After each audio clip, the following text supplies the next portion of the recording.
ലാലേട്ടന്റെ കൂടെ ഇങ്ങനെ നിന്നാ മതി. ആ ചിരി വന്ന വരെ എന്റെ മാറിയിട്ടില്ല. ഇങ്ങനെ പോകുന്ന ഇങ്ങനെ ഇരിക്കായിരുന്നു ഞാൻ വീട്ടിലെത്തുന്ന വരെ. സെലിബ്രിറ്റി ക്രഷ് വിജയ് ദേവരകൊണ്ടാണ്. ഞാൻ കാണുകയും ചെയ്തു.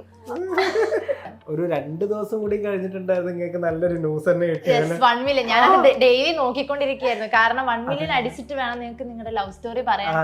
അങ്ങോട്ടും ഇങ്ങോട്ടും ആരാണ് ഫസ്റ്റ് പ്രപ്പോസ് ചെയ്തത്? പറയില്ല എന്നല്ല, അങ്ങനെ ഉണ്ടായിട്ടില്ല. ഒരു വിശ്വാസത്തിൽ അങ്ങ് പോകുന്നു. എനിക്ക് വിശ്വാസമായിരുന്നു.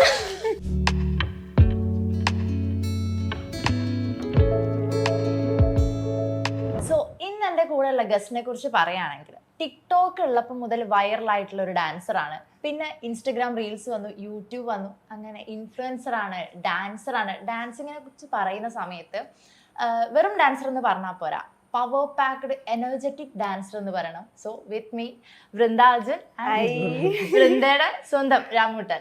സ്വന്തം രാമൂട്ടൻ. സോ എന്തൊക്കെയുണ്ട് വിശേഷം? ഏറ്റവും പുതിയതായിട്ട് സ്റ്റുഡിയോ ആണ്. സ്റ്റുഡിയോ സ്റ്റാർട്ട് ചെയ്തു, ക്ലാസ്സസ് ഒക്കെ എടുക്കുന്നു, ചാനലുണ്ട്, ചാനൽ വീഡിയോസ് ഒക്കെ എടുക്കുന്നു. തന്നെയാണ് വിശേഷങ്ങൾ. അപ്പം സ്റ്റുഡിയോ എന്താ സ്റ്റാർട്ടിങ് വീഡിയോ ഞാൻ കണ്ടിട്ടുണ്ടായിരുന്നു. ഒരു സർപ്രൈസ് ആയിട്ടായിരുന്നു രാമട്ടൻ എന്തൊക്കെ സർപ്രൈസ്, ഒരു അർജുൻ ആർട്ട് സ്റ്റുഡിയോ അല്ലെ? ആ ഒരു പേര് ആക്ച്വലി ഏട്ടന്റെ ആണ്. അതെ. അത് ആദ്യമേ തീരുമാനിച്ചിരുന്നു അതോ സർപ്രൈസ് തന്നെ ആയിരുന്നോ? ഇല്ല, ആക്ച്വലി എനിക്ക് പ്ലാൻ ഉണ്ടായിരുന്നു സ്റ്റുഡിയോ സ്റ്റാർട്ട് ചെയ്യണമെന്ന്. എൻ്റെ വൺ ഓഫ് ദ ഡ്രീം തന്നെയാണ്. ഈവൻ കോളേജ് ടൈമിലാണെന്നുണ്ടെങ്കിൽ പോലും നമ്മളെപ്പോഴും ഡിസ്കസ് ചെയ്തിട്ടുള്ള ഒരു കാര്യമാണ്. ആ സമയത്ത് ഞാൻ ഈ ഒരു ഫീൽഡിലേക്ക് വന്നിട്ട് പോലുമില്ല, ഡാൻസ് കളിക്കുന്നേ ഉള്ളൂ. പക്ഷേ ഇങ്ങനെ ഡ്രീംസ് ഒക്കെ ഇങ്ങനെ പറയുന്ന സമയത്ത് ഇങ്ങനെ പറയാറുണ്ട് സ്റ്റുഡിയോ സ്റ്റാർട്ട് ചെയ്യണം, സ്വന്തമായിട്ട് ഡാൻസ് പഠിപ്പിക്കണം അങ്ങനെയൊക്കെ. പക്ഷെ അത് വേഗം നടക്കുമോ ഒന്നും ഉണ്ടായിരുന്നില്ല. പിന്നീട് യൂട്യൂബ് സ്റ്റാർട്ട് ചെയ്തു, ഡാൻസസ് ഒക്കെ ഇങ്ങനെ ചെയ്യാൻ തുടങ്ങി കഴിഞ്ഞപ്പോൾ അടുത്തത് ഇനി സ്റ്റുഡിയോ വേണം എന്നുള്ളൊരു പ്ലാൻ ഉണ്ടായിരുന്നു. ഞാനിങ്ങനെ ഒരു നോക്കുമായിരുന്നു എവിടെയെങ്കിലുമൊക്കെ. രാമൂട്ടൻ നമുക്കിനി നെക്സ്റ്റ് സ്റ്റുഡിയോ ആണ് ഇങ്ങനെ ഞാൻ പറയാറുണ്ട്. പക്ഷെ അത് എപ്പോന്ന് എനിക്ക് തന്നെ ഒരു ഐഡിയ ഉണ്ടായിരുന്നില്ല. അപ്പോൾ രാമൂട്ടൻ അത് ഈ കഴിഞ്ഞ ബർത്ത്ഡേക്കാണ് ഗിഫ്റ്റ് ആയിട്ട് തരുന്നത്. അപ്പോൾ അത് ഭയങ്കര സർപ്രൈസിങ് ആയിരുന്നു. ഈവൻ അത് ഡ്രീം ആണെന്നുണ്ടെങ്കിൽ പോലും അതിലേക്ക് എത്തിയിട്ടുണ്ടായിരുന്നില്ല. ആൻഡ് ഈവൻ രാമൂട്ടൻ അത് തന്നില്ലായിരുന്നെങ്കിൽ ഇത്ര പെട്ടെന്ന് എനിക്കത് പറ്റുമെന്നും തോന്നില്ലായിരുന്നു. അപ്പോൾ സ്റ്റുഡിയോ എന്നുള്ളൊരു സംഭവം മനസ്സിലുണ്ടായിരുന്നപ്പോൾ തന്നെ ചേട്ടാടെ ഈ പേര് എന്തായാലും അതിന് വേണം എന്നുള്ളത് പണ്ടേ നമ്മൾ ഫിക്സ് ചെയ്തിട്ടുള്ള ഒരു കാര്യം തന്നെയാണ്. അതുകൊണ്ട് പേര് കണ്ടുപിടിക്കാൻ വലിയ ബുദ്ധിമുട്ടുണ്ടായിരുന്നില്ല. എങ്ങനെ വൃന്ദ അറിയാണ്ട് ഇതൊക്കെ ഇത്രയും സെറ്റ് ചെയ്തു? അത് ഞാൻ ബ്ലോഗ് കണ്ടിട്ടുണ്ട്, പക്ഷെ നമ്മുടെ പ്രേക്ഷകർക്ക് വേണ്ടി ഞാൻ ആ വീഡിയോ ഫുള്ളിരുന്ന് കണ്ടതാണ്. കാരണം വൃന്ദയുടെ ഒരു 2 ദിവസം കൂടി കഴിഞ്ഞിട്ടുണ്ടായിരുന്നു നിങ്ങൾക്ക് നല്ലൊരു ന്യൂസ് തന്നെ കിട്ടിയത്. 1 മില്യൺ ഞാൻ ഡെയിലി നോക്കിക്കൊണ്ടിരിക്കുകയായിരുന്നു. കാരണം 1 മില്യൺ അടിച്ചിട്ട് വേണം നിങ്ങൾക്ക് നിങ്ങളുടെ ലവ് സ്റ്റോറി പറയാൻ. അപ്പൊ ഞാൻ വിചാരിച്ചാ ഇനി 2-3 ദിവസം കൂടെ വെയിറ്റ് ചെയ്ത് അത് നമ്മുടെ ചാനലിൽ കൂടെ ഇട്ടാലോ എന്നൊക്കെ വിചാരിച്ചിട്ടുണ്ട്. പക്ഷെ എനിക്ക് തോന്നുന്നു ഇപ്പം 9.8 സംതിങ് ലാക്ക് ആയിട്ടുണ്ട്. സാറല്ല, നമ്മുടെ ഇന്റർവ്യൂ ഒക്കെ ഇറങ്ങുമ്പോഴേക്ക് നിങ്ങൾ എന്തായാലും 1 മില്യൺ അടിക്കും. അപ്പൊ അതിന്റെ പിന്നാലെ ലവ് സ്റ്റോറി ആയിരിക്കും അല്ലേ? അപ്പൊ നിങ്ങൾ കോളേജിൽ ഒരുമിച്ച് പഠിച്ചാണ്. അപ്പം നിങ്ങൾ കണ്ടുമുട്ടിയെ പറ്റിയെങ്കിലും പറയൂ. ലവ് സ്റ്റോറി നിങ്ങൾ ചാനലിൽ പറഞ്ഞു. അങ്ങനല്ല, ഫസ്റ്റ് ടൈം കണ്ടുമുട്ടി. അപ്പൊ എന്താണ് നിങ്ങൾ രണ്ടുപേരും കുക്ക് ചെയ്യാൻ കുറച്ചൊന്ന് പറയാം. അപ്പൊ നമ്മൾ MBA ആണ്, കോയമ്പത്തൂരാണ് നമ്മൾ MBA പഠിച്ചത്. അപ്പൊ MBA നമുക്ക് ഒരു 3 days ഇൻഡക്ഷൻ ക്യാമ്പ് ഉണ്ടായിരുന്നു. ആ ഇൻഡക്ഷൻ ക്യാമ്പിലാണ് നമ്മൾ ഫസ്റ്റ് ആയിട്ട് മീറ്റ് ചെയ്യുന്നത്. അതും ഒരു ഡാൻസിലൂടെ ആയിരുന്നു. അത് വെച്ചാൽ DJ പ്രോഗ്രാം ഉണ്ടായിരുന്നു അത്രക്കൊന്നുമില്ല. അപ്പൊ ഒരു DJ പ്രോഗ്രാം ഉണ്ടായിരുന്നു. അങ്ങനെ നമ്മളിങ്ങനെ സോങ് ഇട്ടപ്പോ നമുക്ക് ഇഷ്ടമില്ലാത്തന്നല്ല, ജസ്റ്റിൻ ബീബറിന്റെ ബേബി ചെണ്ടമേളത്തിൽ ഇട്ട ഒരു സോങ്. അപ്പൊ നമുക്കത് ഭയങ്കര ഷോക്കായിട്ട് തോന്നി. അപ്പൊ ഞാൻ കൂവാൻ തുടങ്ങി. അപ്പുറത്ത് നോക്കുമ്പോ ബോയ്സ് സെഷനിൽ ഒരുത്തൻ കിടന്ന് കൂവുന്നു. അപ്പൊ സെയിം വൈബ് മാച്ച്. അതാര് അങ്ങനെ നോക്കി കഴിഞ്ഞപ്പോ ഒരു ചെക്കൻ. അപ്പൊ ആ ചെക്കൻ ഇങ്ങനെ നോക്കുന്നുണ്ട്. അപ്പൊ ആ ചെക്കൻ എന്തായാലും ഞാൻ പറഞ്ഞു കൂ. അങ്ങനെയാണ് നമ്മുടെ ഫസ്റ്റ് മീറ്റ് എന്ന് പറയുന്നത്. അപ്പൊ ഒരു ഡാൻസിലൂടെയാണ് കണ്ടത്. പിന്നെ ഞാൻ ഡാൻസ് കളിക്കാൻ കണ്ടിട്ടില്ല. ശരി, ഞാൻ കണ്ടു. ഇപ്പൊ ലാസ്റ്റ് ആണ് ഇപ്പൊ നിങ്ങളൊരു കപ്പിൾ ഡാൻസ് ഇറക്കി. അതിന് മുന്നേ ചെലങ്കിയൊക്കെ ഉണ്ടായിരുന്നു, അരങ്ങേറ്റൊക്കെ. അതെ, സ്വന്തമായിട്ട് ചെലങ്കയൊക്കെ ഉണ്ടായിരുന്നു. രാമോണ്ട് ഭരതനാട്യമൊക്കെ പഠിച്ചൊക്കെ നിർത്തിയേ. അതിലാണ് ഇത്തരം പറഞ്ഞായിരുന്നു. കണ്ടല്ലോ, മതിയല്ലോ, മനസ്സിലായല്ലോ കളിക്കണ്ടാവും. ഇപ്പൊ കപ്പിൾ ഡാൻസിന്റെ പുറകിൽ ഇപ്പൊ ലാസ്റ്റ് ഇറങ്ങി. അപ്പം അതിന് പുറകിൽ ഒരുപാട് ബുദ്ധിമുട്ടി എന്ന് തോന്നുന്നല്ലോ. കാരണം നമ്മള് BTS വീഡിയോ കണ്ടു, വലിച്ചൊക്കെ കൊണ്ടുവരുന്നതാണ്. അപ്പൊ ശരിക്കും അത് പറ്റിച്ചിട്ട് കൊണ്ടുവന്നാണോ? കാരണം രാമുണ്ണോട് പറഞ്ഞു കഴിഞ്ഞാൽ വരയില്ല, രാമുട്ട ഇന്ന് ഡാൻസ് ചെയ്യണം എന്ന് പറഞ്ഞാൽ വരയില്ല. അപ്പൊ ഞാൻ പറഞ്ഞു രാമുട്ട ഇന്നൊരു ഷൂട്ട് ഉണ്ട്, എന്നെ ഒന്ന് ജസ്റ്റ് ഒന്ന് സ്റ്റുഡിയോയിലാക്കണം, മേക്കപ്പ് ആർട്ടിസ്റ്റ് വരും എന്ന് പറഞ്ഞു. ശരി. അപ്പോൾ ആർട്ടിസ്റ്റ് വരാൻ ലേറ്റ് ആയപ്പോൾ നമുക്കില്ലേ വെറുതെ ഒന്ന് ചെയ്ത് നോക്കിയാലോ, എല്ലാം പ്ലാൻഡ് ആണ്, എൻ്റെ അറിയത്തില്ല കേട്ടോ രാമുണ്ണ്. അപ്പൊ ഞാൻ അങ്ങനെ നമുക്കൊന്ന് ചുമ്മാ ഡാൻസ് ചെയ്ത് നോക്കാന്ന് 2-3 സ്റ്റെപ്സ് പഠിപ്പിച്ചപ്പോൾ വെറുതെ ആണല്ലോ എന്ന് വിചാരിച്ച ആൾ എൻ്റെ കൂടെ ചെയ്ത്. അപ്പോൾ ഓക്കെ രാമുട്ട, അതെ നമുക്കൊന്ന് റെഡിയാകാം എന്ന് പറഞ്ഞിട്ട് അങ്ങനെ ഞാൻ റെഡി ആയി കഴിഞ്ഞ് കഴിഞ്ഞപ്പോൾ മുന്നേ മേടിച്ച ഷർട്ടും പാൻറ്റും ഒക്കെ ഇടിയിച്ചിട്ട് ആളെ കൊണ്ടുവന്ന് അങ്ങനെ ചെയ്തതാണ്. അതായത് അതിന്റെ ബിഹൈൻഡ് ദ സീൻ ഞാൻ 11 മണിക്കാ സമയം പറഞ്ഞേക്കുന്നത്. അതിന് മുന്നേ വന്ന് സെറ്റ് ആയിട്ട് പഠിപ്പിച്ചു വെച്ചിട്ട് ദെൻ വന്ന് സെറ്റ് ആയതിനു ശേഷം നമ്മൾ വേഗം ഷൂട്ട് ചെയ്ത്. പക്ഷെ ആ പറച്ചില് മാത്രമേ ഉള്ളൂ, ചെയ്യാൻ നല്ല ഇൻട്രസ്റ്റ് ഉണ്ട് ഒന്ന്. പക്ഷെ നമ്മളിങ്ങനെ പുഷ് ചെയ്ത് കൊടുക്കണം. നമ്മള് പുഷ് ചെയ്ത് കഴിഞ്ഞാൽ ആള് ചെയ്യും. അതുകൊണ്ടാണ് ഞാൻ ചെയ്യിച്ചത്. ഇൻട്രസ്റ്റ് ഒട്ടും ഇല്ലായിരുന്നെങ്കിൽ ഓക്കെ പോട്ടെ എന്ന് വിചാരിച്ചത്. പക്ഷെ ആളുകൾ നല്ല കഴിവുണ്ട്. കാരണം ക്യാമറയുടെ പുറകിൽ അത്യാവശ്യം ഡാൻസ് ഒക്കെ കളിക്കുന്നുണ്ട്, ആൻഡ് എന്റെ കൂടെ എല്ലാം ചെയ്യുന്നൊക്കെ ഉണ്ട്. അപ്പൊ ഒന്ന് പുഷ് ചെയ്ത് കൊടുക്കണം. സത്യം എനിക്ക് ഇഷ്ടമായി. ഞാൻ എന്തുകൊണ്ട് ഇത്ര കാലം ഡാൻസ് ചെയ്തില്ല? കുറ്റം ഞാൻ പറയും, ഞാൻ കുറ്റം ഉണ്ടെങ്കിൽ ഞാൻ പറയും. ഞാൻ നേരത്തെ വൃന്ദയോട് പറഞ്ഞു, വൃന്ദയുടെ എനിക്ക് തോന്നുന്നു യൂട്യൂബിലേക്ക് വന്ന സമയത്ത് ഫസ്റ്റ് വൈറലായിട്ടുള്ള ഡാൻസ് ആ ഒരു ഓണത്തിന്റെ ആയിരുന്നു. ആ സമയത്ത് എനിക്കും ചെറുതായിട്ട് ഞാനൊരു യൂട്യൂബ് ചാനലൊക്കെ തുടങ്ങി. ഞങ്ങൾ ഒരു ഓണം ഡാൻസ് ഒക്കെ ഇട്ടു. പക്ഷെ ആ സമയത്ത് ഞങ്ങളൊരു 12K ആ ഒരു റേഞ്ചിലെ പോയി. വൃന്ദയുടെ തന്നെ അടിച്ച് കയറി. അപ്പൊ എനിക്ക് ഇതാണ് കാരണം ആ ഒരു ടൈമിൽ എല്ലാരും ഭയങ്കര ഓണപ്പാട്ട് എന്നൊക്കെ പറയുന്ന സമയത്ത് കുറച്ച് ക്ലാസിക് ടൈപ്പിൽ തന്നെ പോയിക്കൊണ്ടിരിക്കും. അപ്പൊ സ്റ്റാർട്ടിങ് അങ്ങനെ തന്നെയായിരുന്നു. പിന്നെ ആ ഒരു ഭയങ്കര ബീറ്റിലേക്ക് വന്നു, ആ ടർഫ് എന്നുള്ള ഷൂട്ടൊക്കെ ട്രാക്ക് മാറ്റി. അപ്പൊ അത് ഭയങ്കരമായിട്ട് കയറി റീൽസ് എല്ലാത്തിലും വന്ന്. അപ്പൊ ഞാൻ അതോടെ ഞാൻ എന്റെ യൂട്യൂബ് ചാനൽ നിർത്തി. അപ്പൊ ഞാനാണോ യൂട്യൂബ് ചാനൽ നിർത്താൻ കാരണം? അങ്ങനെയല്ല, പക്ഷെ അന്ന് മുതൽ ഞാൻ നോട്ടം വിട്ട് വെച്ചിട്ടുണ്ട്. ആണല്ലേ? അപ്പൊ ശരി. ടിക്ടോക്കിൽ സ്റ്റാർട്ട് ചെയ്ത് അപ്പൊ അന്ന് നിങ്ങള് മൂന്ന് പേരായിരുന്നു മെയിൻ ആയിട്ടുണ്ടായിരുന്നത്. പിന്നെ അതിന്ന് യൂട്യൂബിലേക്ക് വന്നു. ഇപ്പൊ ഇൻസ്റ്റാഗ്രാം ഫുൾ വൈറലാ. അപ്പൊ ആ ഒരു ട്രാവലിനെ എങ്ങനെയാണ് നോക്കിക്കാണുന്നത് പുറകോട്ട് നോക്കുമ്പോ? ടിക്ടോക്ക് ആണെന്നുണ്ടെങ്കിൽ സത്യം പറയുന്നത് എൻ്റെ ലൈഫ് ചേഞ്ചിങ് തന്നെയായിരുന്നു. ടിക്ടോക്ക് ലൈഫ് ചേഞ്ചർ തന്നെയായിരുന്നു ടിക്ടോക്ക്. ടിക്ടോക്കിൽ ഞാൻ ഈ കോവിഡ് ടൈമിലാണ് വീഡിയോസ് ഇങ്ങനെ കണ്ടിന്യൂസ് ആയിട്ട് ഇടാൻ തുടങ്ങിയത്. അപ്പം ഞാൻ കോയമ്പത്തൂർ ഓപ്പോയിൽ HR ആയിട്ട് വർക്ക് ചെയ്തുകൊണ്ടിരിക്കുകയായിരുന്നു. അങ്ങനെ വർക്ക് ചെയ്തുകൊണ്ടിരിക്കുന്ന സമയത്ത് കോവിഡ് വന്നു. അങ്ങനെ ഒരു ബ്രേക്ക് 2 months നമുക്ക് ജോബിൽ പോകേണ്ട ആവശ്യമില്ല. അങ്ങനെ ഡെയിലി ടിക്ടോക്ക് എടുത്തു കഴിഞ്ഞപ്പോൾ ഓട്ടോമാറ്റിക്കലി അതിലൊരു 100K ആയി, 200K ആയി. പിന്നെ നമ്മൾ നാട്ടിലേക്ക് വന്നു കഴിഞ്ഞപ്പോഴും ടിക്ടോക്ക് ഇങ്ങനെ വൈറലായിക്കൊണ്ടിരുന്ന സമയത്ത് ഒരു ഡാൻസ്, ഞങ്ങളുടെ 3 പേരുടെ ഒരു ഡാൻസ് ഭയങ്കരമായിട്ട് കേറി കേട്ടോ. കണ്ണേ കണ്ണേ വീസാതെ എന്ന് പറഞ്ഞിട്ട് അതെ, അത് വൈറലായി. പിറ്റേന്ന് ഇന്റർവ്യൂ എടുത്തു, ഞങ്ങളുടെ ഫസ്റ്റ് ഇന്റർവ്യൂ. വൈകിട്ടായപ്പോ ടിക്ടോക്ക് ബാന്, രാവിലെ ഇന്റർവ്യൂ ബാന്. ഇനിയിപ്പോ ഇന്നത്തെ ഇന്റർവ്യൂ എന്നിട്ട് യൂട്യൂബ് അങ്ങനെ പെട്ടെന്നൊന്നും സംഭവിക്കും. കാരണം അത് കഴിഞ്ഞിട്ട് ഞാൻ ചെയ്ത ഇന്റർവ്യൂ ഇതാണ്. പിന്നെ രാമൂട്ടന്റെ രാശി കൊണ്ട് ചിലപ്പോ ബാൻ ആയില്ലെങ്കിൽ അങ്ങനെ ഒരു ടോക്ക് വേണ്ട. അപ്പൊ ഞാൻ ജേണി പറയട്ടെ. അപ്പൊ അങ്ങനെ ടിക്ടോക്ക് ബാനായി. പിന്നെ ഇനി എന്ത് ചെയ്യും? അപ്പൊ പിന്നെ ഇൻസ്റ്റ ആണല്ലോ ഉള്ളത്. അന്ന് എന്റെ പ്രൈവറ്റ് അക്കൗണ്ടും കൂടെ പബ്ലിക് പോലും ആക്കിയിട്ടില്ല. ഒരു 200 ഫോളോവേഴ്സ് അടുത്തേ ഉള്ളൂ. അങ്ങനെ പിന്നെ ഈ വീഡിയോസ് ഒക്കെ അങ്ങനെ അപ്ലോഡ് ചെയ്ത് ഇൻസ്റ്റയിൽ ഇട്ടപ്പോൾ ആ ഒരു പരിചയം വെച്ച് എല്ലാവരും ഫോളോവേഴ്സ് അങ്ങനെ ആയി. പിന്നെ രാമൂട്ടൻ പറഞ്ഞു നീ ഇന്ന് യൂട്യൂബും കൂടെ തുടങ്ങണം. അപ്പൊ എനിക്ക് യൂട്യൂബ് എനിക്ക് ഭയങ്കര ഡിഫറെന്റ് പ്ലാറ്റ്ഫോമാണ്. യൂട്യൂബ് രാമൂട്ടൻ തുടങ്ങാൻ പറയുന്നത്. പക്ഷെ എനിക്ക് ഇതിനെ കുറിച്ച് ഒരു ഐഡിയ ഇല്ല. ഞാൻ കാണാറ് പോലും ഉണ്ടായിരുന്നില്ല. ഒരാളുടെ വ്ലോഗോ ഒന്നും തന്നെ കാണാറുണ്ടായിരുന്നില്ല. എനിക്ക് വേറെ തന്നെ ഒരു പ്ലാറ്റ്ഫോം ആയിരുന്നു. അപ്പൊ നീ ഇട്ട് നോക്ക്, വെറുതെ ഇട്ട് നോക്ക്, ഒരു ഡാൻസ് വീഡിയോ ഇട്ട് നോക്ക്. എന്തായാലും ഓണം തന്നെയല്ലേ, ഒരു ഡാൻസ് വീഡിയോ ഇട്ട് നോക്ക്. എന്റെ ഫസ്റ്റ് വീഡിയോ ആണ് ഓണം ഡാൻസ്. അത് കേറി അത് വിത്തിൻ 1 week തന്നെ 1 million ആയി. പിന്നെ പടപടാന്ന് പറഞ്ഞ് ഞാൻ പോലും വിചാരിക്കാതെ അതൊരു 10 million 11 million ആയി. സ്റ്റാർട്ടിങ്ങിന്റെ ആദ്യം വീഡിയോ എടുത്തപ്പോ ചാനൽ അടിച്ചു പോയി. അതുണ്ട്. ആ ഒരു ഫാഷൻ ഡാൻസ് എന്നൊക്കെ പറഞ്ഞിട്ട് എല്ലാം ഭയങ്കര ഭാഗ്യം.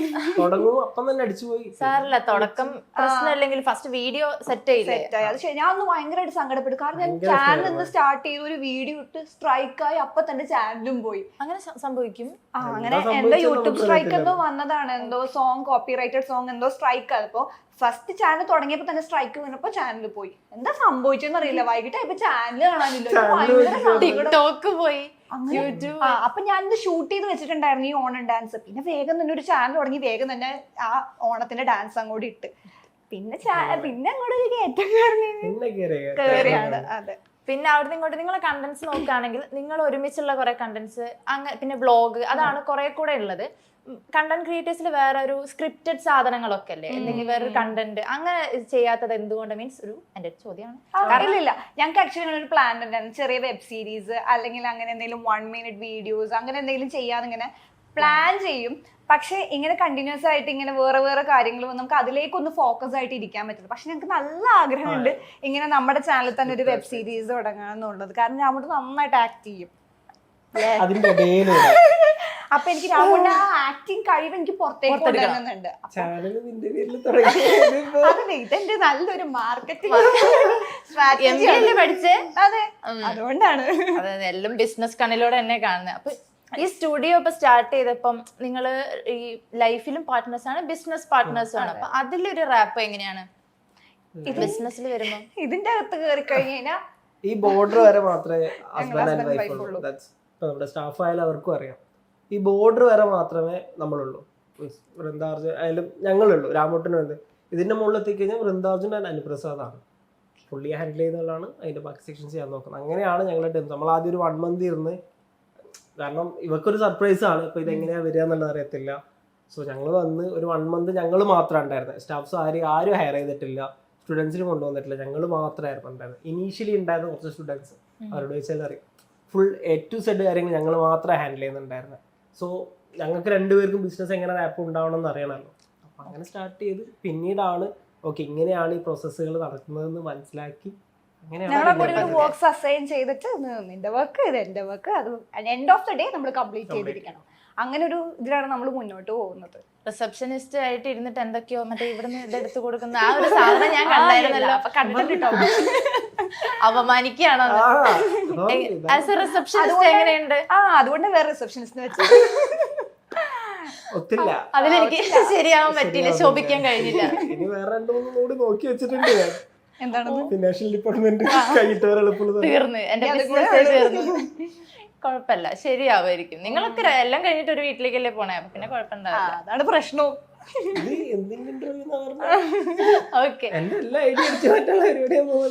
അപ്പം പിന്നെ രാമുട്ടൻ എന്നാണ് ഇപ്പം വൃന്ദ വിളിക്കുന്നത്. പക്ഷേ അല്ല, ഇൻസ്റ്റാഗ്രാം ബയോയില് ലൈഫ് ഓഫ് റാം പേര് അനുപ്രസാദ്. എന്താണ് ആ രാമുട്ടൻ ആ ഒരു സാധനം?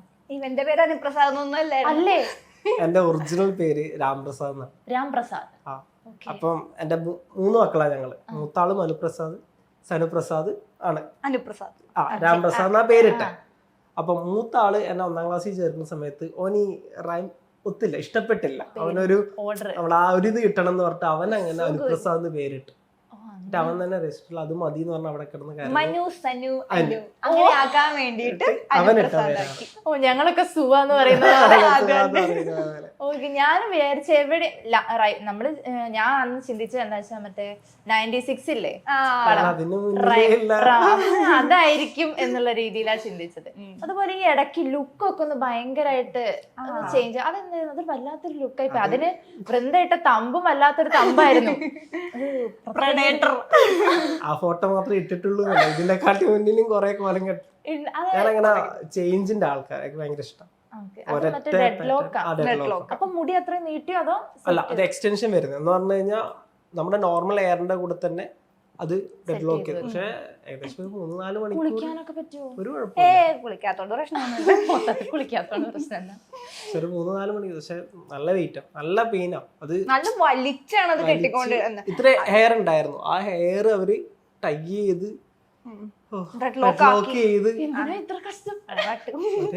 അത് ദുബായിലായിരുന്നപ്പോ കുഴപ്പമൊന്നും ഉണ്ടായിരുന്നില്ല. അവിടുത്തെ ക്ലൈമറ്റ് അത് ഓക്കെ ആയിരുന്നു. നാട്ടിൽ വന്നപ്പോ ഒടുക്കത്തെ ചൂട്, പൊടി അങ്ങനെ ഒട്ടും പറ്റാണ്ടായി. അങ്ങനെ ഞാൻ മുറിച്ചു കൊടുത്തത്. ഞാനത് ഭയങ്കര പെയിൻ വന്നു തുടങ്ങി. എന്ന് പറഞ്ഞാൽ ചൂട് ഭയങ്കര അടിച്ചിട്ട് തല ഇങ്ങനെ ഒരു ഇച്ചിങ് ഫീൽ അല്ല, ഭയങ്കര പ്രശ്നം വന്നു തുടങ്ങി. അവൻ ഓക്കെ. അപ്പൊ ഞാൻ എല്ലാ സ്കൂട്ടർ എടുത്ത് പോവുമായിരുന്നു, പോയിട്ടൊന്ന് മുടി മുറിച്ചിട്ട് വരാതെ. ഇവള് പിടിച്ച് എനിക്കത് മുറിക്കണം എന്ന് ഭയങ്കര ആഗ്രഹം. അതെ, അപ്പൊ അത് ഞാൻ ഓരോന്നും മുറിച്ചത് വീഡിയോ ഒക്കെ ഉണ്ട്. ഓക്കെ, അപ്പം നമ്മളിപ്പോ ബാക്ക്ഗ്രൗണ്ട് കൂടെ ശ്രദ്ധിക്കുന്ന സമയത്ത് എനിക്ക് പെട്ടെന്ന് തോന്നി ക്ലാസിക്കൽ ഡാൻസ്. വൃന്ദ ഹോളിവുഡ് ആ ഒരു ഇതിലേക്ക് കൂടുതൽ ഉണ്ടെങ്കിലും കഥകളി ഡാൻസറും കൂടിയാണ്. അപ്പം നമ്മളെപ്പോഴും ആ ടൈപ്പ് ഡാൻസിങ്ങിലേക്ക് പോകുമ്പോൾ നമുക്ക് ഒരുപാട് എഫേർട്ട് കൊടുത്ത് ചെയ്യേണ്ടതാണല്ലോ. എങ്ങനെയാണ് കഥകളിയിലേക്ക് എത്തുന്നത്? വളരെ ചെറുപ്പത്തിലുള്ള ആഗ്രഹം കൊണ്ട് പഠിച്ചതാണ്. ഈവൻ എൻ്റെ അമ്മയ്ക്കാണെങ്കിലും ഭയങ്കര ഇഷ്ടമാണ് കഥകളി. പക്ഷെ എനിക്ക് ഈ ആർട്ട് ഫോം പഠിച്ചത് എങ്ങനെയാണ് ഈ ഡ്രസ്സ്, അങ്ങനത്തെ ഒരു കൗതുകം ചെറുപ്പത്തിൽ, അത് എനിക്ക് തോന്നുന്നു 8 വയസ്സുണ്ടായിരുന്നുള്ളൂ ആ സമയത്ത്. ഇതെങ്ങനെയാണ് ഈ ഡ്രസ്സ്, ഇതെങ്ങനെയാണ് കളിക്കുന്നത്, അങ്ങനത്തെ ഒരു രീതിയിലാണ് ഇത് പഠിക്കാൻ വേണ്ടി ഫസ്റ്റ് ചെല്ലുന്നത്. പക്ഷെ പഠിച്ചതിന് ശേഷം കഴിഞ്ഞപ്പോൾ എനിക്ക് ഭയങ്കരമായിട്ട് ഇഷ്ടപ്പെട്ടു. നല്ല എഫേർട്ട് ഇടണം, അത് എല്ലാവർക്കും അത് ഇഷ്ടപ്പെടണമെന്നില്ല. ഭയങ്കര പാടാണ് പഠിക്കാനായിട്ട് കഥകളി. ആൻഡ് ഈവൻ അതിൻ്റെ ഡ്രസ്സിങ് ആണെങ്കിൽ നല്ല വെയിറ്റ് ആണ്, മേക്കപ്പിനാണെങ്കിൽ ഒരുപാട് ടൈം എടുക്കും. അങ്ങനെ ഒരുപാട് നമുക്കൊരു പാഷൻ ഉണ്ടെങ്കിൽ, ഡെഡിക്കേഷൻ ഉണ്ടെങ്കിൽ മാത്രം കൊണ്ടുപോകാൻ പറ്റുന്ന ഒരു ആർട്ട് ഫോമാണ് കഥകളി എന്ന് പറഞ്ഞിട്ട്. അപ്പം എൻ്റെ തന്നെ ഒരു ആഗ്രഹത്തിൽ വളരെ ചെറുപ്പത്തിൽ 8 വയസ്സുള്ളപ്പോൾ തുടങ്ങിയതാണ്. ഒരു 10-11 വയസ്സായി കഴിഞ്ഞപ്പോൾ ഞാനത് അരങ്ങേറ്റം ചെയ്തു. ഇപ്പോഴും കണ്ടിന്യൂ ചെയ്യുന്നുണ്ട്. ഭയങ്കര ഇഷ്ടമുള്ള ഒരു ആർട്ട് ഫോം. അതിലൊരു വീഡിയോ അതൊക്കെ അഴിച്ചു 16 കിലോയോ 12 കിലോ. അതെ. നല്ല കഷ്ടപ്പാടാണ്. അതാ പറഞ്ഞത്. ഇപ്പോഴത്തെ എന്ന് വെച്ചാൽ എനിക്കറിയില്ല, എല്ലാവർക്കും അങ്ങനെ ഒരു പാഷനേറ്റ് ഉള്ളവർക്ക് മാത്രമേ നമുക്കത് ചെയ്യാനായിട്ടൊരു ഇത് ഇൻട്രസ്റ്റ് ഉണ്ടാവുള്ളൂ. അത്യാവശ്യം കുറച്ച് നല്ല രീതിയിലുള്ള എഫേർട്ട് എടുക്കണം. ആൻഡ് ഓൾസോ നമ്മൾ പഠിക്കുന്ന സമയത്താണെങ്കിൽ നമ്മുടെ അതനുസരിച്ചുള്ള ഫുഡ് കാര്യങ്ങളൊക്കെ നല്ല രീതിയിൽ നോക്കണം. ഇത്രയും വെയിറ്റ് താങ്ങാനുള്ള ഒരു ശേഷി വേണം. എന്നെ കണ്ട ശേഷിയില്ലാന്ന് തോന്നുന്നു. സത്യമായിട്ടും. കാരണം ആ ഒരു ഫസ്റ്റ് ടിക്ടോക്കില് വൈറൽ വീഡിയോ എന്ന് പറയുന്നത് മറ്റേ കണ്ണേ വീസാതെ, അതിലാണെങ്കിൽ നമ്മൾ കാണും ഈശ്വര എങ്ങനെ ഇങ്ങനെ കളിക്കാൻ പറ്റുന്നതൊക്കെ നമ്മൾ ചിന്തിക്കുന്നത്. എല്ലാത്തിലും അതാണ് മെയിൻ ആയിട്ട് വരുന്ന കമന്റ്സ്. നിങ്ങൾ 3 പേരും. പിന്നെ ആ സമയത്ത് എനിക്ക് തോന്നുന്നു വൃന്ദിക്ക് കുറച്ചുകൂടെ മുടി ഉണ്ടായിരുന്നു, പിന്നെ അത് വെട്ടി. ഇപ്പോഴും അവർക്ക് ഉണ്ട് വർഷയും കാർത്തികയും.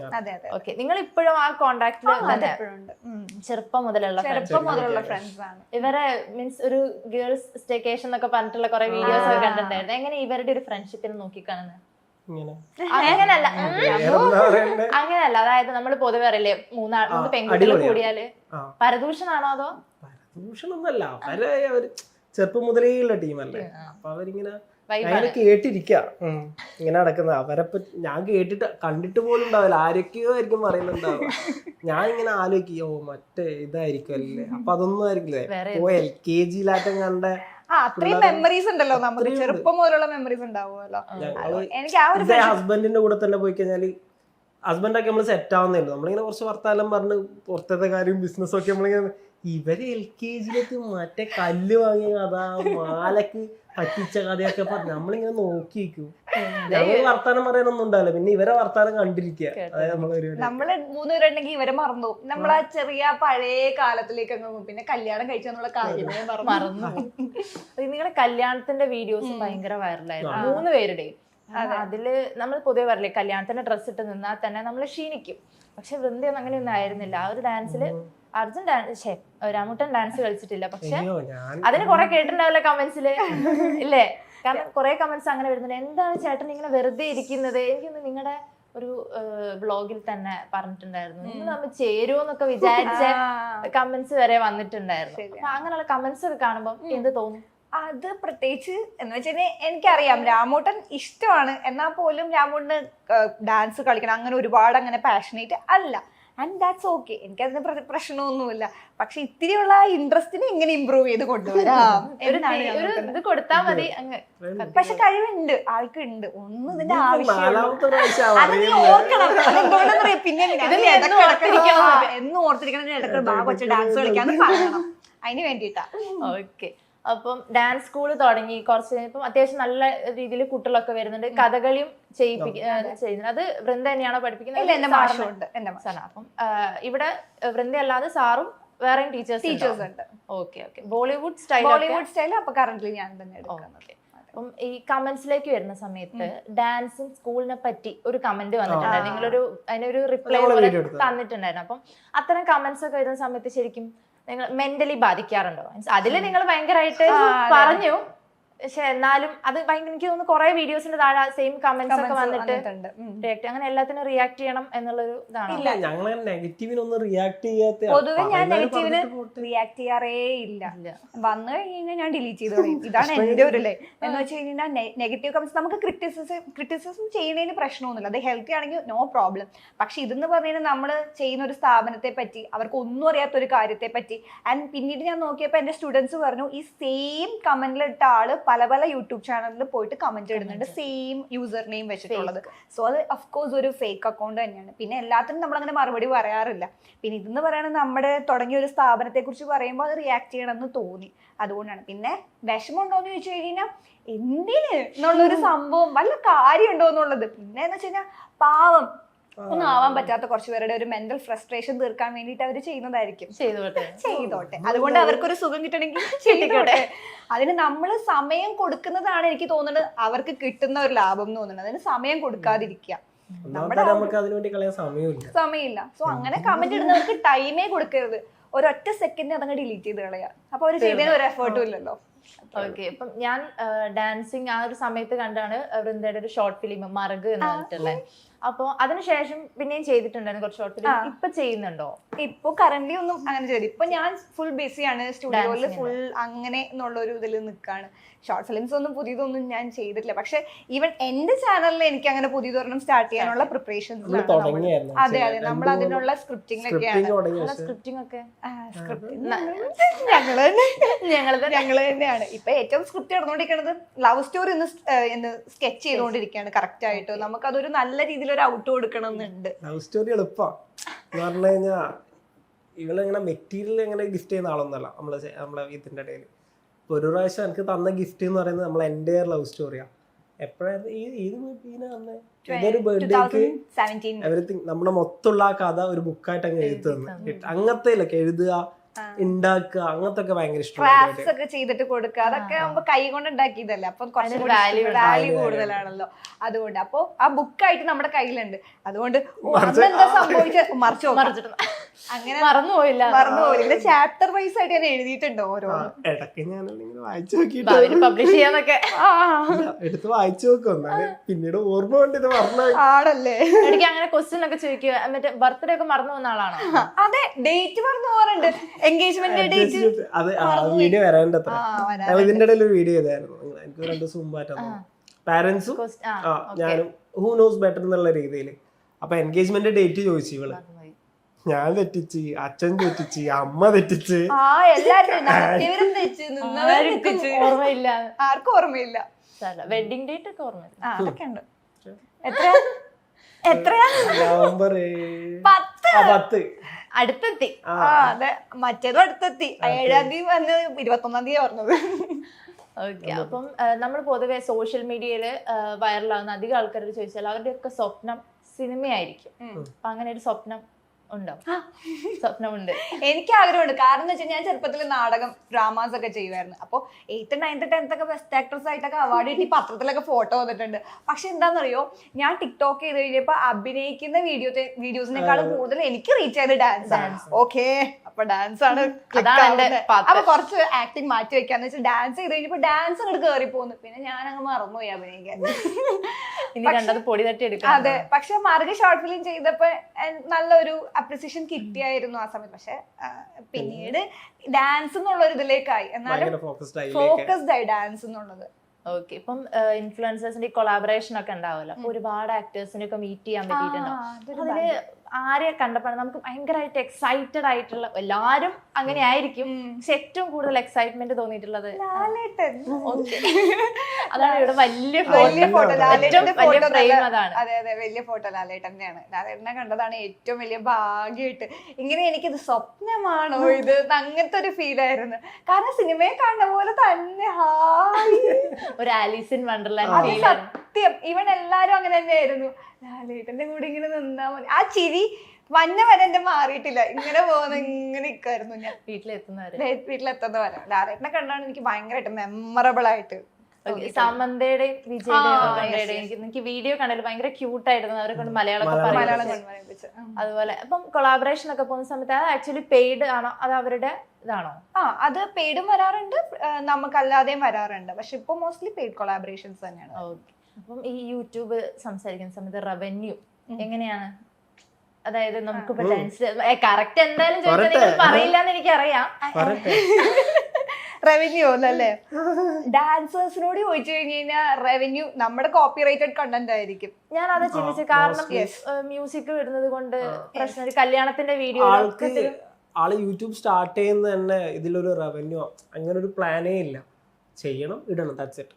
അതിന്റെ ബാക്കിൽ ഇങ്ങനെ ഒരു പരിപാടി ഉണ്ട് എന്ന് തന്നെ ഞാൻ പറഞ്ഞു, എടാ നമുക്ക് ഇങ്ങനെ അതിന്റെ ആവശ്യം അതിനൊന്നും സമയമില്ല, നമുക്ക് വീഡിയോ എടുക്കുക, ട്രെൻഡിങ് സോങ്ങുകൾ ഏതാ വരുന്നത് ചെയ്യുക, ആൻഡ് റീക്രിയേറ്റ് ചെയ്യുക, അതിനോടാണ് താല്പര്യം.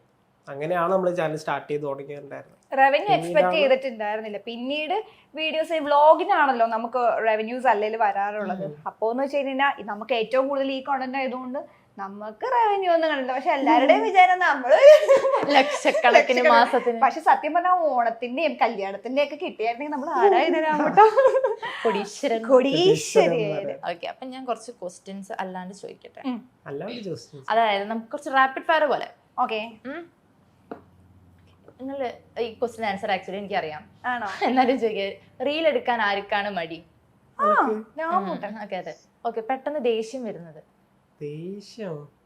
പെട്ടെന്ന് ടെമ്പർ ഡിപ്പെൻഡ്സ് ഓൺ ഡിപ്പെൻഡ്സ് ആണ് പ്രശ്നം അനുസരിച്ചിരിക്കും. പക്ഷെ എന്നാലും എനിക്ക് എന്താ ഓക്കെ ഓക്കെ ഇത് നിങ്ങളെ ലവ് സ്റ്റോറി ഇല്ല. ആരാണ് അങ്ങോട്ടും ഇങ്ങോട്ടും ആരാണ് ഫസ്റ്റ് പ്രപ്പോസ് ചെയ്തത്? അത് പറയില്ല. പറയില്ല എന്നല്ല, പറഞ്ഞിട്ടില്ല. Oh my God. യെസ്, നമ്മൾ അങ്ങോട്ടും ഇങ്ങോട്ടും ഒരു ധാരണയിൽ ഒരു വിശ്വാസത്തിൽ അങ്ങ് പോകുന്നു. കല്യാണം കഴിച്ചപ്പോ എനിക്ക് വിശ്വാസമായിരുന്നു. അതുവരെ ഇവൻ ശരിക്കും എന്നെ കെട്ടോ? കല്യാണത്തിന്റെ 2-3 ദിവസം മുമ്പാ ഞാൻ ദുബായിന്ന് വരുന്നേ. ഞാൻ വരുന്നു, എടാ നീ വരുന്നില്ലേ, കല്യാണം എത്തിയ പോരെ, പ്രശ്നം, ടെൻഷൻ അടിക്കണ്ട. അതാ ലവ് സ്റ്റോറി പറയുമ്പോ എല്ലാവർക്കും മനസ്സിലാവും. ലവ് സ്റ്റോറി അതേപോലെ വീട്ടില് കല്യാണമൊക്കെ ആലോചിക്കണ്ട. നിന്റെയാണ് കല്യാണം? ആണോ? എന്നാ ഞങ്ങൾ വന്നേക്കാം, ചോദിക്കാൻ വന്നേക്കാം. വെറുതെ ഡേറ്റ് ഒന്നും ഓർമ്മല്ലാത്ത. അതാണ് എല്ലാം പുള്ളിക്ക്. ഓക്കെ ഓക്കെ ഓക്കെ, എപ്പോഴാ കല്യാണം? കെട്ടണോ? വാ കെട്ടാം. ഈ ഒരു മൂഡാണ്. കുഴപ്പമില്ല, ലൈഫിനെ ഭയങ്കര സിമ്പിൾ ആയിട്ട് കാണുന്ന ഒരാളാണ്. ഇത്ര ഇതാക്കുന്നത് ഇറങ്ങിപ്പോ അറിയത്തില്ല. കുഴപ്പമില്ല, ലാഭം എനിക്ക്. ഓക്കെ, സർപ്രൈസുകൾ കൂടുതൽ ഇഷ്ടം ആർക്കാണ്? രണ്ടാൾക്കും. അപ്പൊ രണ്ടാളും അങ്ങോട്ടും ഇങ്ങോട്ടും കൊടുക്കാറില്ല. ശരി, വണ്ടി കൊടുക്കുന്നത്? അതെ അതെ, എനിക്ക് ഭയങ്കര ഇഷ്ടം കൊടുക്കാനും കിട്ടാനും. കൊടുത്താൽ കിട്ടുമല്ലോ. നമ്മൾ ഈ കോളേജ് മുതലേ സർപ്രൈസ് ഉണ്ട് മുതലേ, പണ്ട് മുതൽ നമ്മൾ തുടങ്ങി. വീഡിയോ ഇപ്പൊ നിങ്ങൾ കണ്ടു തുടങ്ങിയിട്ടുള്ളൂ എന്ന് മാത്രമേ ഉള്ളൂ. അതെ. ഇൻഫ്ലുവൻസേഴ്സിൽ നിന്നും കിട്ടിയൊരു ബെസ്റ്റ് ഫ്രണ്ട്? ഇൻഫ്ലുവൻസേഴ്സിൽ നിന്ന് കിട്ടിയേക്കുന്ന ഒരു ബെസ്റ്റ് ഫ്രണ്ട് ആരെ പറയും? പറഞ്ഞു കഴിഞ്ഞാൽ ചിലപ്പോ നീ എന്നെ പറഞ്ഞില്ലല്ലോ. എന്നാലും എനിക്ക് ടിക്ടോക്ക് മുതലൊരു ഫ്രണ്ട് ഉണ്ട്, വിജയ് കമൽ എന്ന് പറഞ്ഞിട്ട്. ഡാൻസറാണ് പുള്ളി. അവൻ ടിക്ടോക്കിലാണ് കുറച്ചും കൂടെ ആ സമയത്ത് ഭയങ്കര വൈറലായത്. പക്ഷെ ഇപ്പോഴും എപ്പോഴും ഒരു ബെസ്റ്റ് ഫ്രണ്ട് എന്നുള്ള ഇതിൽ നിൽക്കുന്നത് വിജയ് കമലാണ്.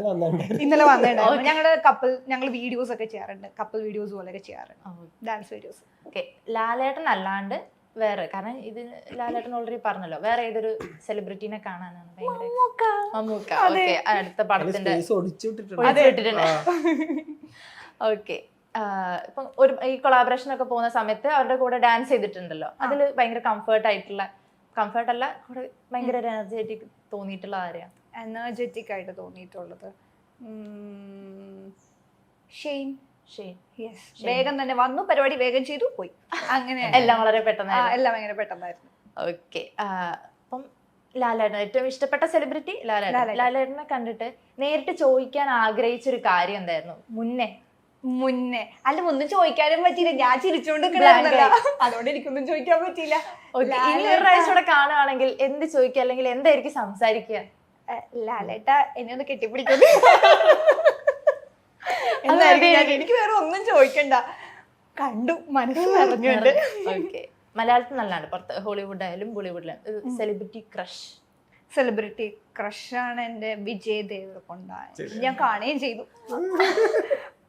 ഈവൻ വിജയ് ദേവരകൊണ്ട കാണാനായിരുന്നു ഒരുപാട് ഗേൾസ് ഇങ്ങനെ നിൽക്കുന്നുണ്ടായിരുന്നു. അന്ന് കുറെ ഇൻഫ്ലുവൻസേഴ്സ് ഉണ്ടായിരുന്നു. അതെ അതെ അതെ. ഓക്കെ, നിങ്ങൾക്ക് ഒരു അമാനുഷിക കഴിവ് കിട്ടുവാന്ന് വിചാരിക്കും, എന്ത് കിട്ടണം എന്നാണ് ആഗ്രഹം? ഞാൻ എന്താ പറയൂ, എന്തെങ്കിലും ഒരു അമാനുഷിക കഴിവ്. റാപ്പിഡ് ഫയർ ഇത് ചിന്തിക്കാനോ ചിന്തിക്കാനും പെട്ടെന്ന് പറയണം, പെട്ടെന്ന്. എനിക്ക് അജ്ഞാതയാവണം, ഇൻവിസിബിൾ ആവണം. എന്റെ അടുത്ത ക്വസ്റ്റ്യൻ അതിലേക്കാണ്. ഇൻവിസിബിൾ ആയിട്ട് കുറച്ച് പേരുടെ കള്ളക്കളികളൊക്കെ. അതെന്താ അങ്ങനെ ഇൻവിസിബിൾ ആയിട്ട് ചെയ്യാൻ ആഗ്രഹിക്കുന്ന ഒരു കാര്യം എന്താണ്? അയ്യോ പറയൂ, പറഞ്ഞ സ്ഥിതിക്ക്. ഇൻവിസിബിൾ ആയിട്ട് കുറച്ച് മുന്നേ കാലത്തേക്ക് പോണം. പൊക്കോളൂ. ഇവൻ പ്രേമിച്ചു നടന്നപ്പോ എന്തൊക്കെ ചെയ്തു അറിയണം എനിക്കൊന്ന്.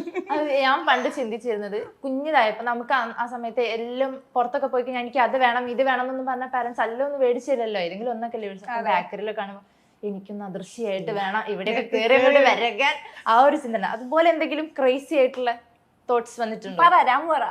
ഇതിലൊന്നും ഉത്തരങ്ങളില്ല. ഇൻവിസിബിൾ ആണെന്ന് നിനക്കൊരു താല്പര്യമേ ഇല്ല. എന്താണ് ഞാൻ അമാനുഷിക കഴിവ്? പറയാം, എന്തെങ്കിലും പറയൂ. ക്വസ്റ്റ്യൻ നിന്റെ അടുത്താണ്. ഇല്ല, പറയൂ, നിനക്കും പറയാം, തുറന്നു പറയൂ. ഞാനോ സ്കൂട്ടായതാണ്, കറക്റ്റ് പിടിപ്പിച്ചു കൊടുത്ത്. എന്താവണം അമാനുഷിക കഴിവ്? ഒരു ഭൂതത്തെ കിട്ടിയിട്ട് അങ്ങനെയൊക്കെ അലാവുദ്ദീൻ അത്ഭുതം അതൊരു വരം ചോദിക്കാണ്. അപ്പൊ അയാൾക്ക് നടക്കുന്ന കാര്യം അത് കൊള്ളാല്ലേ? എടാ നിങ്ങള് ഒരു കാര്യം പറയട്ടെ, ഇന്റർവ്യൂ ശരിക്കും നിങ്ങള് തമ്മിലാണ്. അല്ല, നമ്മള് തമ്മിലാണ്. നമ്മളാടാ, നമ്മുടെ അടുത്താ. നീ അവരെ ടീം കൂടുന്നുണ്ട് കേട്ടോ എങ്ങനെയായിട്ട്. ഓക്കെ, അങ്ങനെ എന്തെങ്കിലും ഒരു അത്ഭുത ദ്വീപില്, എനിക്ക് അത്ഭുതങ്ങൾ ഇഷ്ടമല്ല, അത്ഭുതങ്ങളിൽ വിശ്വാസമില്ല. അങ്ങനെ ഒരു ഭൂതത്തിനെ കിട്ടിക്കഴിഞ്ഞാൽ നമുക്ക് ആളെ കൊണ്ട് കൊറേ വരം മേടിക്കാമല്ലോ. ഇതിലും വലിയ അപമാനം. കുഴപ്പമില്ല. ഓക്കെ, ഇനി ഒരു ടാസ്ക് ആണ്. പ്രോപ്പർട്ടീസ് വരട്ടെ. ഓക്കെ, ഇതിന്റെ അകത്ത് കുറച്ച് വേർഡ്സ് ഉണ്ട്. അപ്പം ഇതിന്ന് ഒരാള് ഒരു ബിറ്റ് എടുക്കുക, എന്നിട്ട് മറ്റേ ആളെ ആക്ട് ചെയ്ത് കാണിക്കുക. അയാളത് പറയണം. ഒരു 5 എണ്ണം, അതായത് മൊത്തത്തിൽ 5 എണ്ണം. മൊത്തത്തിൽ 5 എണ്ണം. ആരെടുക്കുന്ന ആദ്യം? അത് നിങ്ങൾ തീരുമാനിക്കുക. രാമോട്ട് എടുക്കൂ. രാമു തോറ്റ് തൊപ്പിടും. പറഞ്ഞു. ഒരു പാട്ടാണ്, ഒരു ഡയലോഗാണ്. ഞാൻ ചത്ത് ഞാൻ ചത്ത് കഴിഞ്ഞാരാ? പ്രേതം. ഡയലോഗാണ്. ഞാൻ എന്റെ എന്റെ എന്റെ എന്റെ എനിക്ക് എന്റേത് എന്തുടെ എന്നോട് എന്റെ എന്ത് തേങ്ങടാ? കൊല കൊന്നു കൊലക്കേസ്. എന്നെ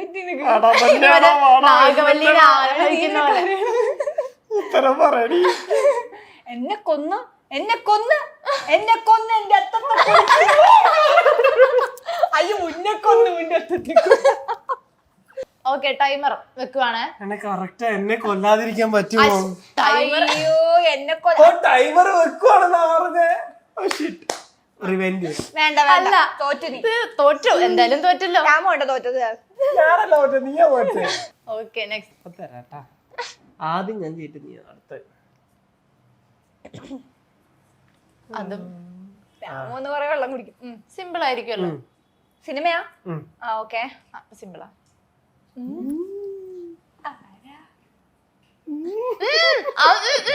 അതൊന്നുമില്ല. ആക്ഷൻ കാണിക്കേ. ഏത് ആക്ടറാണ്? പച്ചക്കുതിര.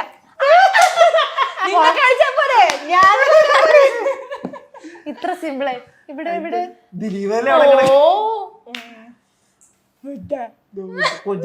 പറയാൻ പറ്റുമോ? അടുത്തത് കൊള്ളാട്ടെ കളി. സിനിമയാ? ഡയലോഗാ? ഒരു വാക്ക്, ഒരു 2 വാക്ക്, 2 വേർഡേ ഉള്ളൂ. 2 വാക്ക്. എന്താ? ഒന്നുകിൽ നീ സമയം 2 വാക്കാണ്. 2 വാക്ക്, 2 ഇംഗ്ലീഷ് വാക്ക്, 1 മലയാളം വാക്ക്. എന്നെ പറയാൻ അനുവദിക്കൂ. 2 വാക്ക്. അതിലെ 1ാമത്തെ വാക്ക് പറയാമോ? ഇതിന് മാറ്റി വേറെ തരുമോ? എക്സ്ചേഞ്ച് ഓഫർ ഉണ്ടാ? അച്ഛനെ വിളിച്ച് എന്റെ സമയമാണ്. ഞാൻ പറയാൻ എനിക്ക് സമയം തന്നാലല്ലേ? ഓക്കെ, 2 വാക്ക്, 2 അക്ഷരം. അങ്ങനെ പറ. കളർ, റെഡ്, റെഡ് കണ്ണ്, കഥകൾ. 2 ആൻസർ. 2 ആൻസറിൽ നിർത്തണമായിരുന്നു. ഇത് കഴിഞ്ഞിട്ടൊന്ന് കാണുന്നുണ്ട്. ഓക്കെ, അപ്പം ഒരു ബിറ്റ് എടുത്തോളൂ. എടുത്ത് എടുത്ത സീൻ. ഓക്കെ,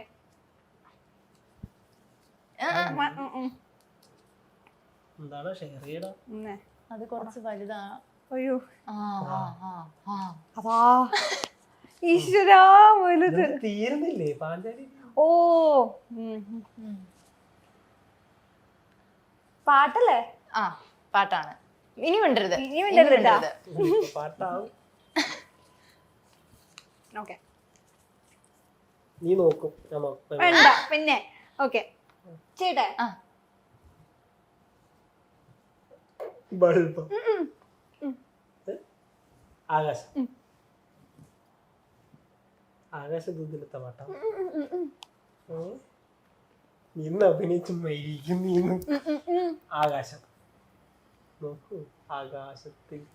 നീ മുദ്ര ഒന്നും കാണിക്കില്ല, എനിക്ക് തേങ്ങയൊന്നും അറിയത്തില്ല. ഭരതനാട്യക്കാരനല്ലേ? ആകാശം.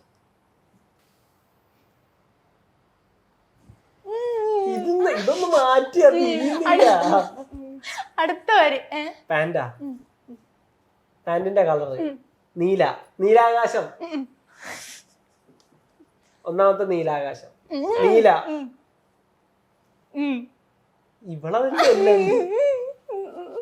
ഇവള് നീല. രണ്ടാമത്തെ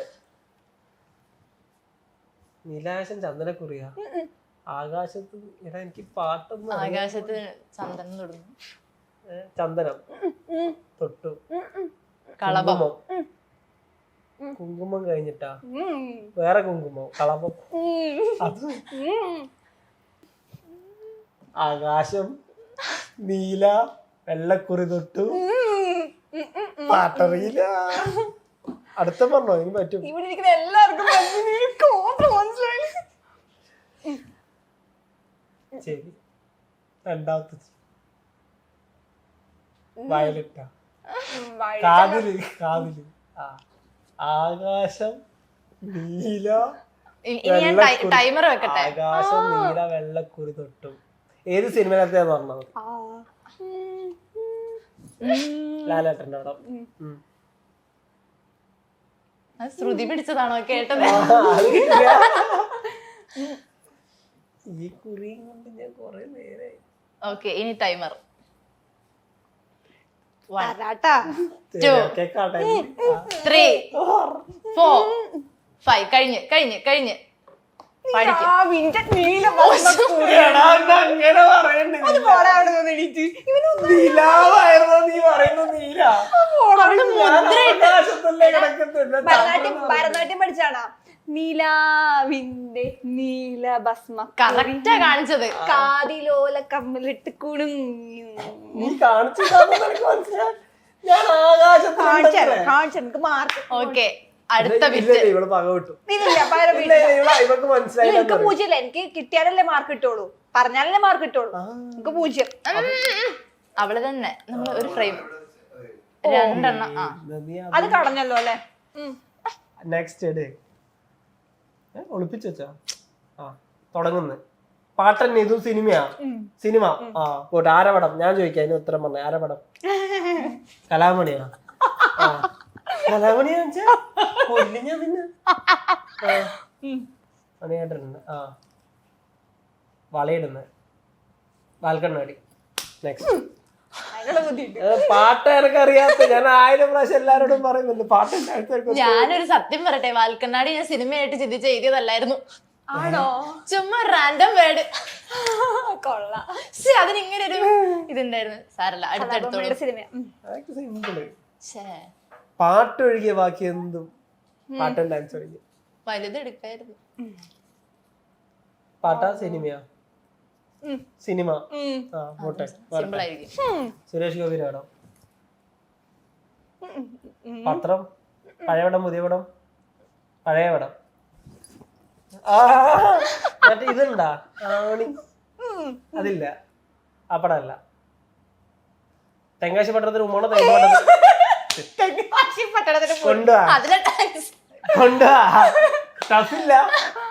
ഇത് 2 സിമ്പിൾ ആയ സ്ഥിതിക്ക് ഒരെണ്ണം കൂടി എടുത്തോ. ഈശ്വരാ, ടഫ് വരണേ. ടഫ്. അയ്യോ, സിനിമയാണോ? അപ്പൊ ഓക്കെ, ശരി. വാക്കാണ്. ഇത് നേരത്തെ പാട്ടാ? ഡയലോഗാണ്. ഡയലോഗ്. ആരാ ഡയലോഗ്? മമ്മൂക്കയുടെ ഡയലോഗ്. ഏത് പടം? പുതിയ പടാ പഴയ പടാ? CBI നേരെ CBI വലിയേട്ടനിലെത്തിയ വലിയേട്ടന് മുമ്പിലെ അവിടെ വലിയേട്ടന് മുമ്പിലെ അവിടെ ഹിറ്റ്ലർ മാതാവ് കൂട്ടില്ല അതുമല്ലേ ആ ചന്തു ചതിക്കാത്ത അതിലത് ചന്തുവിനെ തോപ്പിക്കാനാവില്ലല്ലോ അല്ല സോറി പറയുന്നമാര് ചന്തുവിനെ തോപ്പിക്കാനാവില്ല മക്കളെ.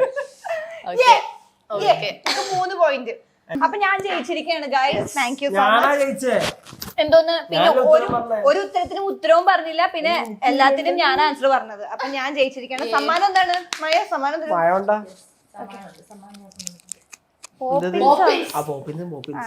അതാര്? എനിക്കാണ്. Thank you so much guys. അതിന്റെ കവർ പൊളിച്ചിട്ടില്ല. ഓക്കെ താങ്ക് യുടാ. തുന്നമ്പാടി വന്നേക്കാണ്. സോ എന്തായാലും ഇത്രയും നേരം നമ്മള് ടൈമൊക്കെ സ്പെൻഡ് ചെയ്തു, കുറെ ഗെയിമൊക്കെ കളിച്ചു, അടിയൊക്കെ ഉണ്ടാക്കാൻ ഞാൻ ശ്രമിച്ചു, പക്ഷെ നടന്നില്ല. പക്ഷെ ഇനിയിപ്പം വൃന്ദയുടെ ഡാൻസ് ഒക്കെ ആയിട്ട് ഇങ്ങനെ പോട്ടെ. ഭാവിയിൽ നമുക്ക് സിനിമയിലും കാണാൻ പറ്റട്ടെ, രാമൂട്ടനെയും കാണാൻ പറ്റട്ടെ. ചുമ്മാ ഒരു രസം. വൃന്ദനെ എടുത്ത രാമൂട്ട ഫ്രീ ഒരു പാക്കേജ് ആണെന്ന്. സോ അപ്പം നമുക്കിനി വീണ്ടും കാണാം. സിനിമയിലൊക്കെ എത്തുമ്പോൾ ഞാൻ വീണ്ടും വരും. വെൽക്കം. Thank you. ഓക്കെടാ, താങ്ക് യു.